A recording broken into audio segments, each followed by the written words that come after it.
There have been many theories provided to explain the loss of former Democratic Virginia Governor Terry McAuliffe to Republican Glenn Youngkin. From the economy to Trump's presence, or lack thereof, no one who follows politics is short of an answer on a disappointing loss for Democrats. One main area that was also discussed, particularly in the final weeks of the campaign, was education. From McAuliffe's statement during the debate on parenting and education to Youngkin's ad from a mother stating that her child, a then high school senior in an advanced placement English class and now GOP lawyer, had quote unquote nightmares over reading Pulitzer Prize winning African American author Toni Morrison's beloved, education became a major issue in this campaign. As disgraceful as the advertisement was, what was more disgraceful was the lack of a strong Democratic response, not only to this campaign ad, but a weak response on the issue of the faux critical race theory debate. The failure of the McAuliffe campaign to address Republican critical race theory talking points is not only a problem in Virginia. Across the country, Democratic politicians either running for office or who hold office have not seriously rebuffed the phony critical race theory activism that has engulfed school board meetings across America and even led to a principal's firing for implementing critical race theory, even though he was not. There's no better example of this than PBS Washington correspondent Yamiche Alcindor asking President Joe Biden about critical race theory, Republican lies, and this new round of the culture wars. Rather than answer the question directly, Biden pivoted to talking about his larger vision for America. It was at this point I realized that Democratic politicians cannot speak about the critical race theory debate because even though many of them were lawyers, they do not know what critical race theory actually is. Given that Republicans now have raised education to a top campaign issue, it is time for Democrats to craft a solid education platform. Here are 3 things they can do. 1. Actively refute fake critical race theory activism and speak on critical thinking. Every Democrat needs to learn what critical race theory is and is not. They need to understand its history as a theory taught to law school students and not K-12 students. They need to understand that CRT is not about teaching white children to hate themselves and shame themselves, but if they make it to law school, their CRT class will study how America's laws have affected this country from a racial lens and give solutions on what to do about it. Armed with this knowledge, they must also call out people like propagandist Tucker Carlson, who admitted that he still does not know what critical race theory is, even after a year of talking about it. When they hear critical race theory mentioned on the campaign trail, they need to ask people if they know what critical race theory is and educate them when they cannot answer. Fight miseducation with truth and stop using right-wing talking points because when Democrats use their language, Republicans are winning. Instead of saying these so-called activists are against critical race theory, say they are against critical thinking, which is more accurate.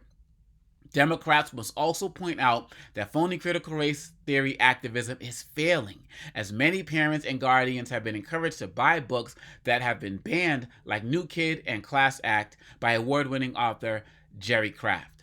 Parents, including many white parents, are organizing banned book yard sales, and the books are flying off the lawns. Authors of banned books are actually sending their books to these parents and creating author-parent partnerships, direct partnerships that we have not witnessed since the critical thinking protest started. See what I did there? Critical thinking. Parents are reading these books with their children and realizing that they have been lied to, and they are upset, as evidenced by students, parents, and teachers in the York, Pennsylvania school district who fought successfully to have banned books that many of those doing the banning have not actually read restored. The takeaway Democrats need to highlight is that parents of all backgrounds want their children exposed to more diversity, not less. Democrats should sing this from the mountaintops. Number 2.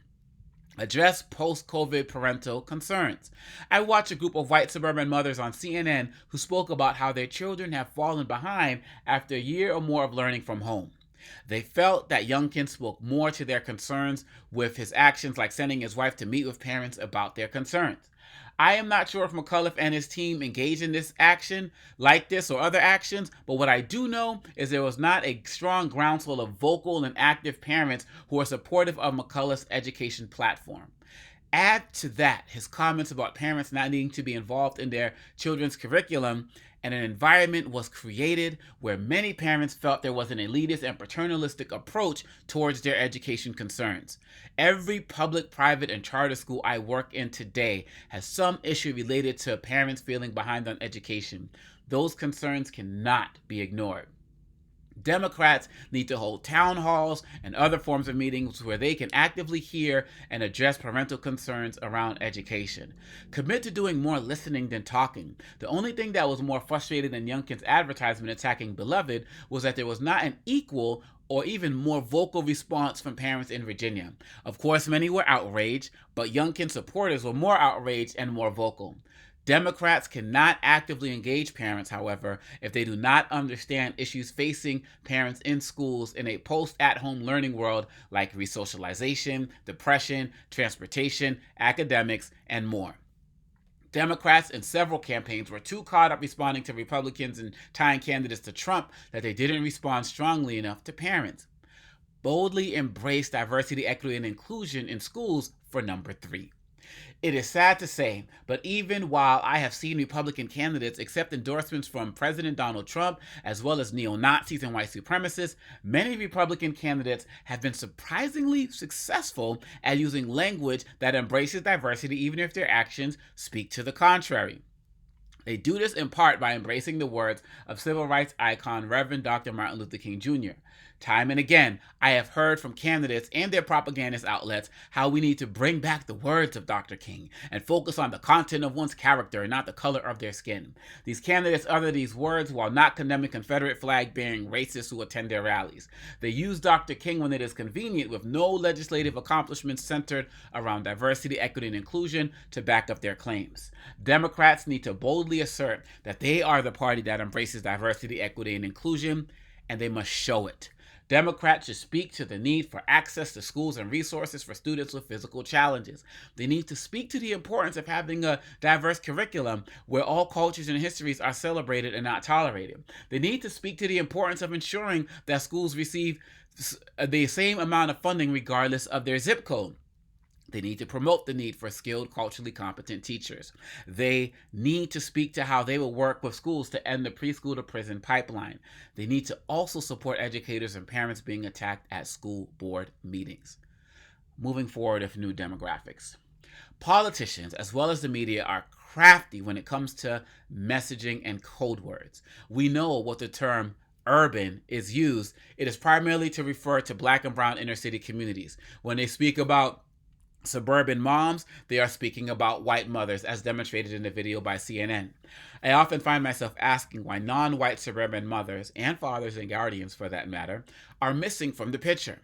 I hear a collective sigh every time I see this group being ignored in pursuit of the white suburban female vote.